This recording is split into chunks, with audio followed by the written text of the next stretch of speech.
इतिहास की इस रोचक दुनिया में आपका अभिनंदन है दोस्तों।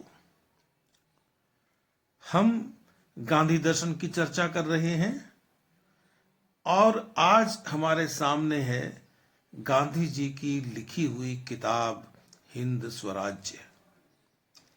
हिंद स्वराज्य को हिंद स्वराज भी कह देते हैं।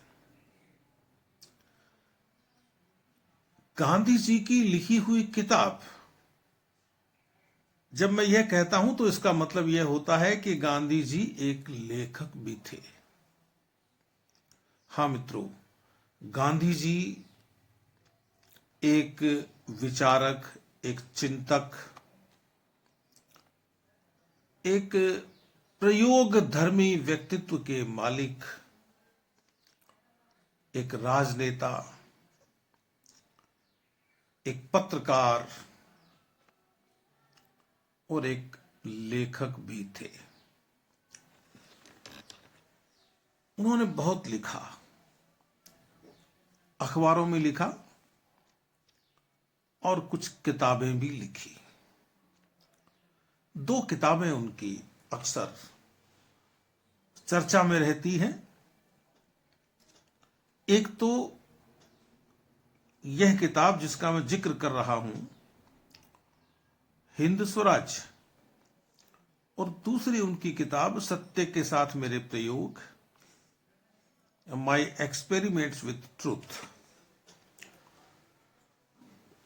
वह उनकी आत्मकथा है। मित्रों, गांधी जी की इस किताब ने पूरी दुनिया में धूम मचा दी थी। अंग्रेजों का जमाना था और मुंबई की सरकार ने तो इस किताब पर रोक ही लगा दी थी। तो ऐसा क्या था उस किताब में?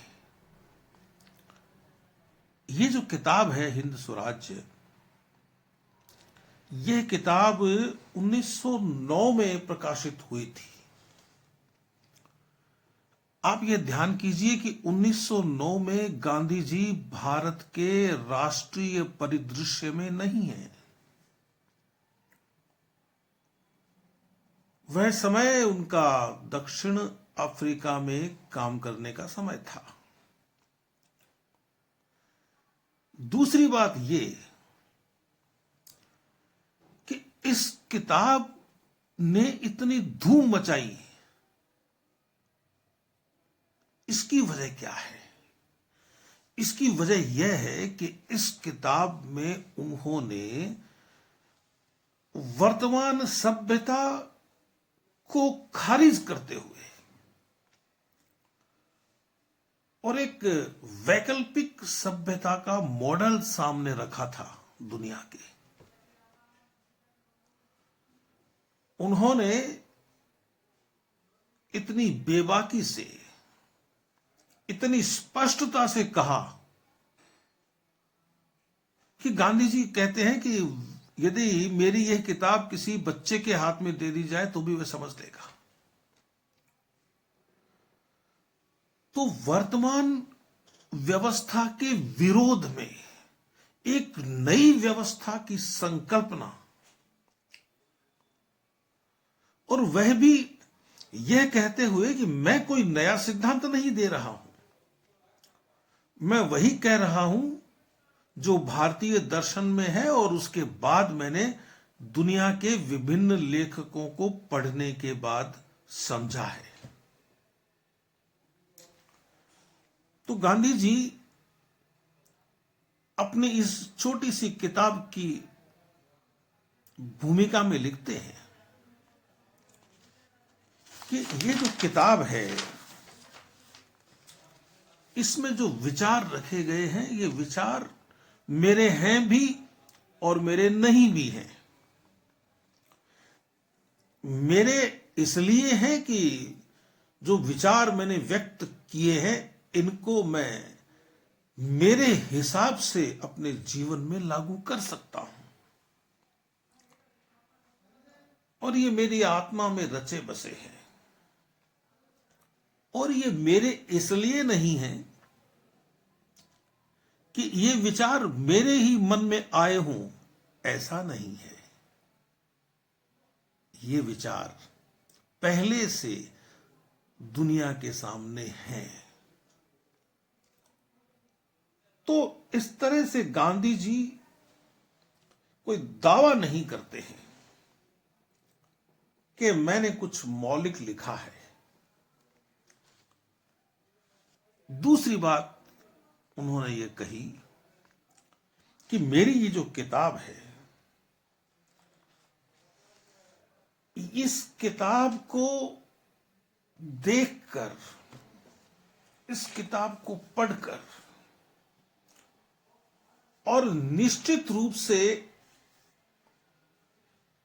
वे लोग और भारत के वे लोग जिन पर पश्चिमी सभ्यता की धुन सवार नहीं हुई है, मेरी बात आसानी से समझेंगे और इसे आगे लेकर जाएंगे। और पश्चिम में भी कुछ ऐसे लोग हैं जो पश्चिम की सभ्यता से प्रभावित नहीं है।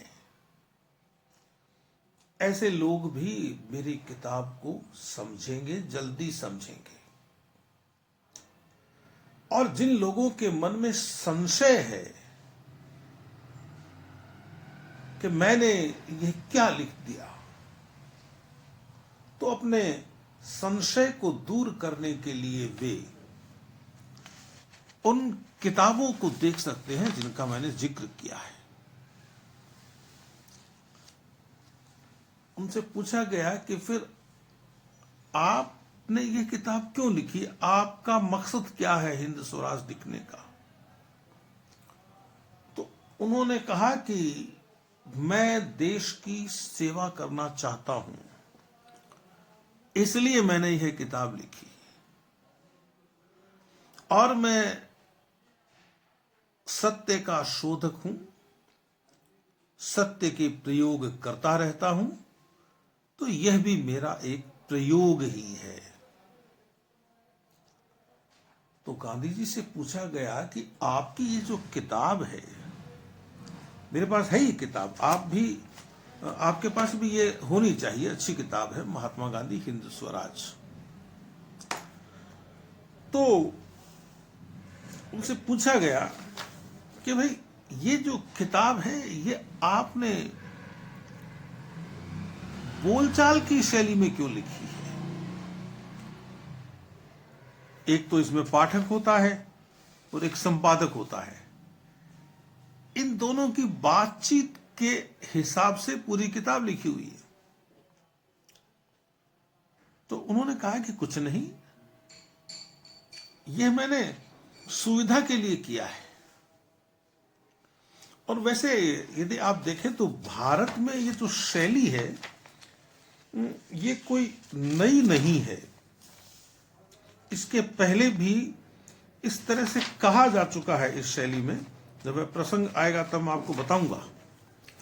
लेकिन आप थोड़ा पीछे जाके सोचेंगे, और ज्यादा ही पीछे जाके सोचेंगे, देखेंगे, तो आप पाएंगे कि महाभारत में जो गीता का दर्शन है, वह भी प्रश्नोत्तर शैली में ही है। अर्जुन पूछता है और कृष्ण उत्तर देते हैं। इसलिए यह कोई नई शैली नहीं है। ये शैली लोगों को रुचती है, लोग इसे जल्दी से समझ जाते हैं, इसलिए गांधी जी ने यह लिखा। फिर यह किताब उन्होंने कब लिखी? यह किताब उन्होंने लिखी कि ये आ रहे थे गांधी जी लंदन से दक्षिण अफ्रीका, एक जहाज में थे, और उस जहाज में उनको यह विचार आया कि ये जो दुनिया है, ये किस तरफ जा रही है। वे लिखते हैं अपनी किताब में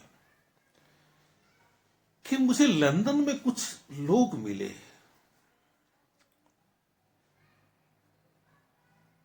जिनकी वीरता से तो मैं प्रभावित हूं,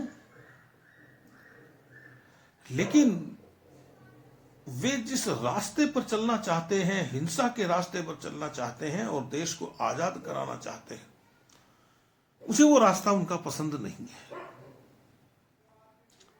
वे लिखते हैं कि मुझे लगता है कि उनके जोश ने उल्टी दिशा पकड़ ली है और दुनिया को यह बताना जरूरी है कि जोश की उल्टी दिशा आपको कभी भी सही रास्ते पर लेकर नहीं जा सकती। तो उन्होंने साफ लिख दिया अपनी किताब में कि भाई इस तरह से मुझे कुछ लोग मिले थे और मुझे लगता है कि हिंदुस्तान के दुखों का इलाज हिंसा नहीं है। तो किताब लिखना कोई आसान काम नहीं है। अपनी भूमिका में लिख रहे हैं वे कि मुझे ऐसे लोग मिले। अब ऐसे लोगों की परवाह करते हुए, उनका जिक्र न करते हुए किताब लिखते गांधी जी, तो फिर लोगों को पता कैसे चलता कि यह किताब उन्होंने लिखी क्यों? एक कारण यह भी तो है लिखने का कि उनको लगा कि लोग सही दिशा में नहीं जा रहे हैं। चाहे कोई कविता लिखता हो, चाहे कोई कहानी लिखता हो, उपन्यास लिखता हो, चाहे कोई दर्शन लिखता हो, चाहे कोई विज्ञान लिखता हो, लिखना आसान नहीं है। लिखना एक तरह से अपनी बेचैनी को बढ़ाना भी है और बेचैनी को कम करना भी है, शांत करना भी है।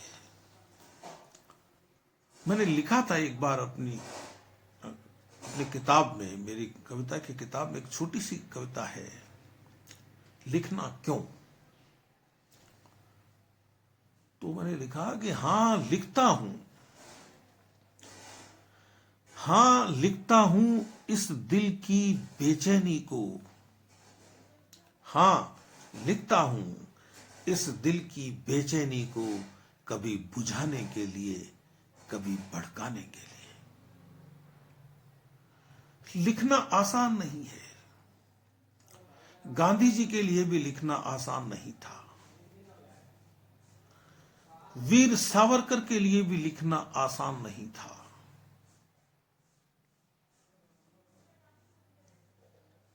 जवाहरलाल जी नेहरू के लिए भी लिखना आसान नहीं था। जयप्रकाश नारायण के लिए भी लिखना आसान नहीं था। कौटिल्य के लिए भी लिखना आसान नहीं था। वाल्मीकि, वेदव्यास, तुलसी, कबीर, प्लेटो, मार्क्स, इन सभी के लिए लिखना आसान नहीं रहा है। सहमति असहमति आपका निजी विषय है। आप किसी से भी असहमत हो सकते हैं। एक मीर का एक शेर याद आ रहा है, उसके बाद आगे की बात करूंगा मैं। मुझे यह बताना जरूरी है पहले कि किसी की लिखी हुई किताब को हम हल्के रूप में नहीं ले सकते, उसे सामान्य अर्थों में भी नहीं लेना चाहिए। आप ये देखिए कि लिखने वाला कौन है। आप उस व्यक्ति को देखिए, उसकी गंभीरता को देखिए। मीर लिखते हैं कि मुझको शायर ने कहो मीर कि साहब मैंने, मुझको शायर ने कहो मीर कि साहब मैंने, दर्दो गम कितने किए जमा तो दीवान किया। यानी दीवान लिखना आसान थोड़े ही था। कितने मैंने दर्द, कितने गम जमा किए तो मुझसे ये लिखा गया। तो गांधी जी ने कितना सोचा होगा, कितना चिंतन किया होगा, कितना मनन किया होगा, तब जाकर उन्होंने ये किताब लिखी है। तो असल में उन्होंने क्या किया कि वो जो जहाज था जिसमें वे जा रहे थे दक्षिण अफ्रीका इंग्लैंड से, 1908 की बात है ये। उस जहाज पर उन्होंने लगातार कुछ नोट्स लिए। जहाज का नाम था SS किल्डोनन, ध्यान होना चाहिए, पानी का जहाज। तो 100 पेज की उनकी यह किताब वहां लिखी गई पानी के बीच। 20 इसके अध्याय हैं और इनसे पहले ज्योतिबा फुले ने गुलामगिरी नाम से किताब लिखती थी संवाद शैली में। और फिर गीता की बात तो मैं कर ही चुका हूं, और गांधी जी गीता से बहुत ज्यादा प्रभावित थे। वे गीता को माता कहते थे। गीता माता नाम से उनकी गीता पर कही हुई बातें संकलित भी हैं ये किताब में। तो जैसे गीता में कृष्ण कहते हैं ना, यदा यदा ही धर्मस्य, जब जब भी धर्म संकट में आता है तब तब कोई न कोई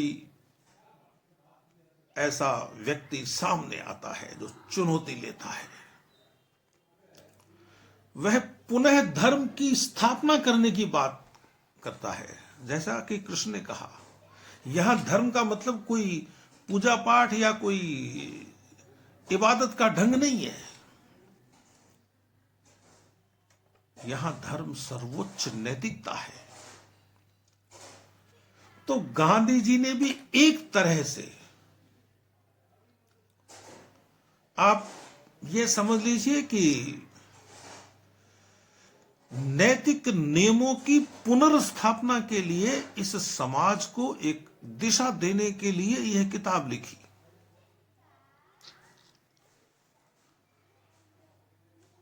और इस किताब को सम्मान भी मिला। और वे कहते हैं खुद कि मुझे धर्म बहुत प्यारा है, लेकिन वे कौन सा धर्म? वह धर्म जो लड़ना नहीं सिखाता। लिखते हैं वे कि मुझे धर्म बहुत प्यारा है और मेरा पहला दुख ही यही है कि हिंदुस्तान धर्म भ्रष्ट होता जा रहा है। उन्होंने कहा कि धर्म का अर्थ यहां लोग हिंदू मुस्लिम या जरथोस्ती धर्म से लेते हैं, लेकिन मैं तो जो धर्म के भीतर धर्म है उस धर्म की बात कर रहा हूं।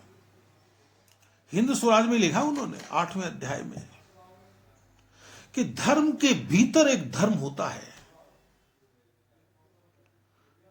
और वह सभी धर्मों का एक जैसा होता है। तो मैं तो उस धर्म तक पहुंचना चाहता हूं, धर्म के उस मर्म तक जाना चाहता हूं जो धर्म के भीतर धर्म के रूप में समाहित है। वहां तक जाना चाहता हूं, लेकिन लोग धर्म का बाहरी स्वरूप देखते हैं और इसी आधार पर अपने निर्णय लेते हैं। तो गांधी जी ने ये जो किताब लिखी,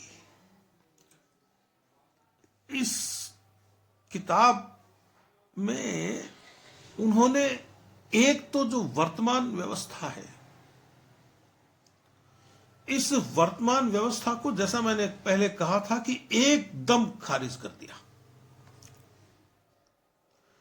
आप ये देखिए कि जो व्यक्ति ये कहता है कि रेलों की जरूरत नहीं है, अस्पतालों की जरूरत नहीं है, फैक्ट्रियों की जरूरत नहीं है, जेलों की जरूरत नहीं है, अदालतों की जरूरत नहीं है,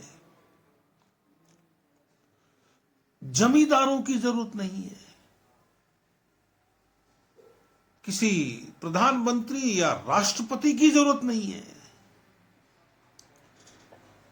तो फिर किस तरह का समाज बनाना चाहते हैं आप? यह प्रश्न पूछा लोगों ने गांधी जी से। गांधी जी की आलोचना भी बहुत हुई कि ये क्या सिखा रहे हैं लोगों को, लेकिन उनकी अपनी व्याख्या है, उनका अपना चिंतन है, उनकी अपनी दृष्टि है, और उन्होंने बताया है कि यदि आप सत्य की खोज के लिए निकल जाएंगे तो आप धीरे धीरे हिंसा से दूर होते चले जाएंगे, और एक स्थिति ऐसी आएगी जब आप हिंसा को बिल्कुल पसंद नहीं करेंगे।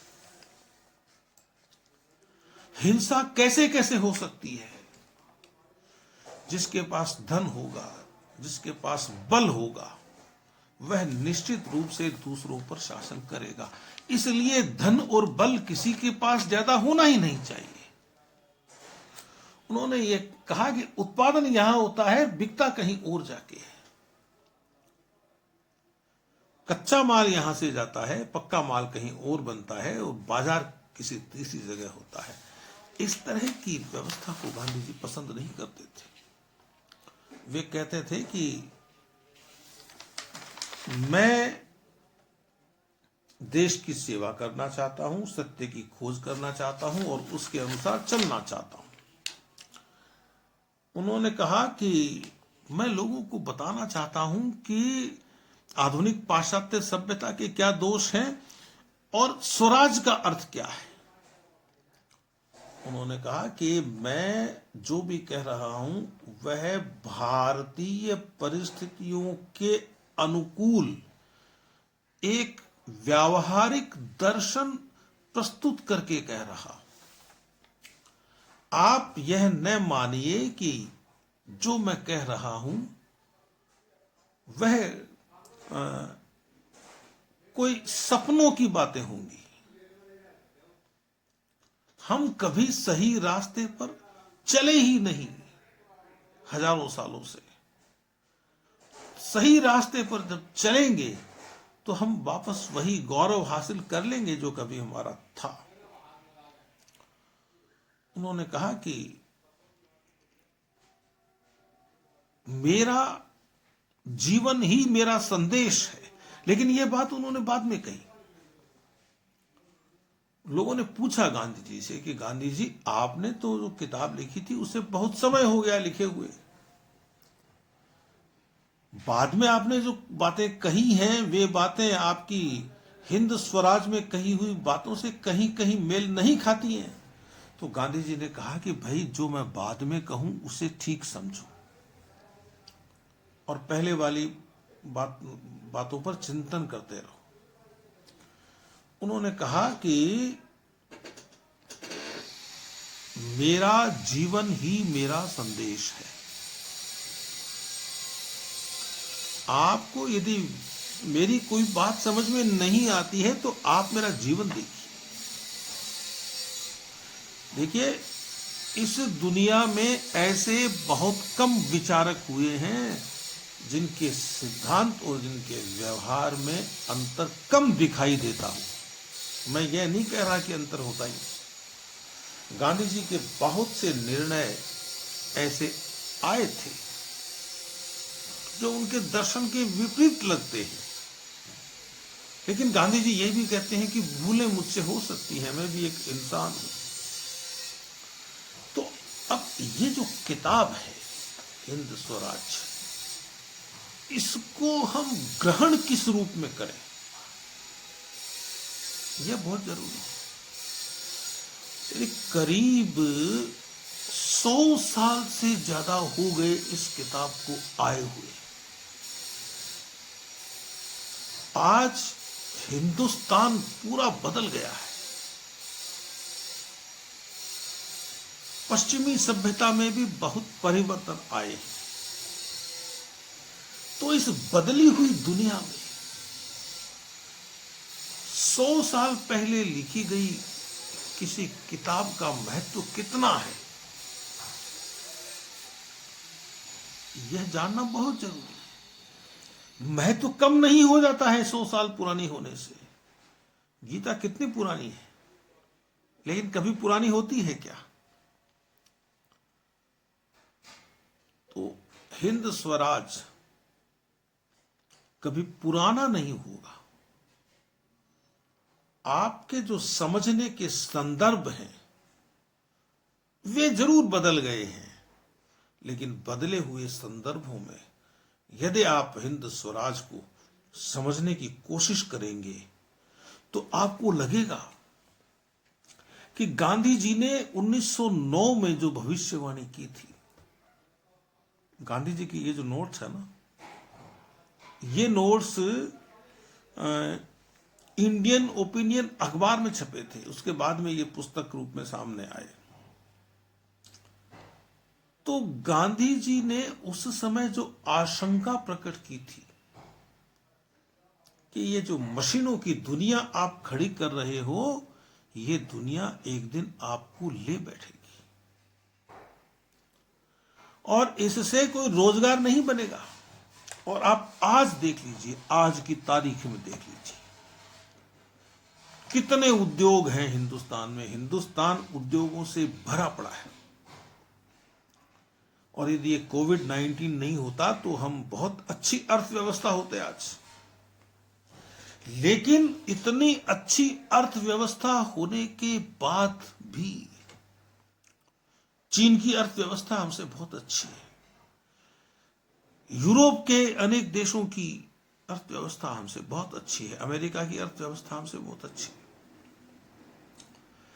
लेकिन ये जो अर्थव्यवस्था आई है, इस अर्थव्यवस्था ने इस दुनिया के सामने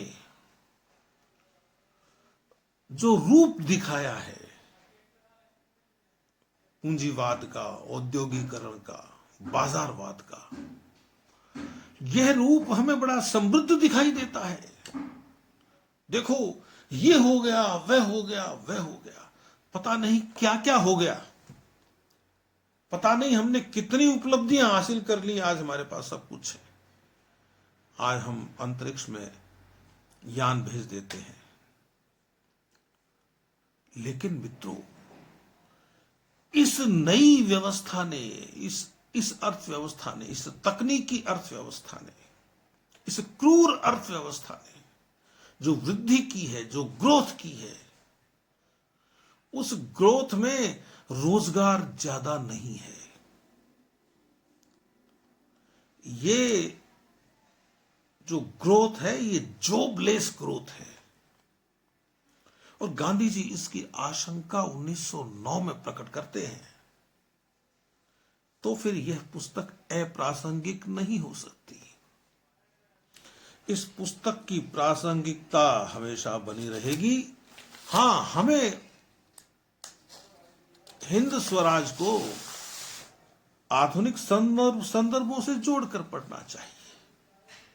अब यदि आपके समझ में पूंजीवाद आया हुआ नहीं है, आपके समझ में मार्क्सवाद आया हुआ नहीं है, आपके समझ में भारतीय संस्कार आया हुआ नहीं है, तो किताब समझ में कैसे आएगी?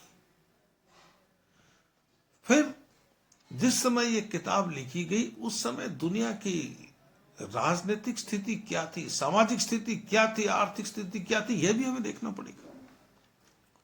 और उसके बाद आज कैसी है यह भी देखना पड़ेगा, फिर तुलना करनी पड़ेगी। तो इस तरह से जो गांधी जी का जो हिंद स्वराज है, यह हमारे बहुत काम का है।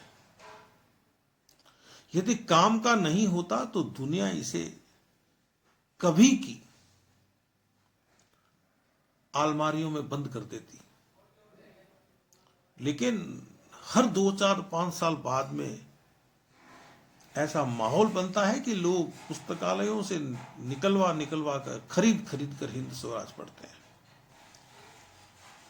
तो कुछ बातें हैं हिंद स्वराज के बारे में जिनका जिक्र मैं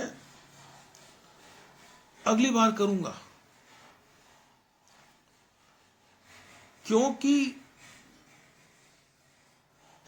ये जो किताब है, इस किताब को हम इस रूप में देखेंगे कि क्या यह वर्तमान में जो समस्याएं हैं, उन समस्याओं के समाधान का कोई मार्ग सुझाती है क्या।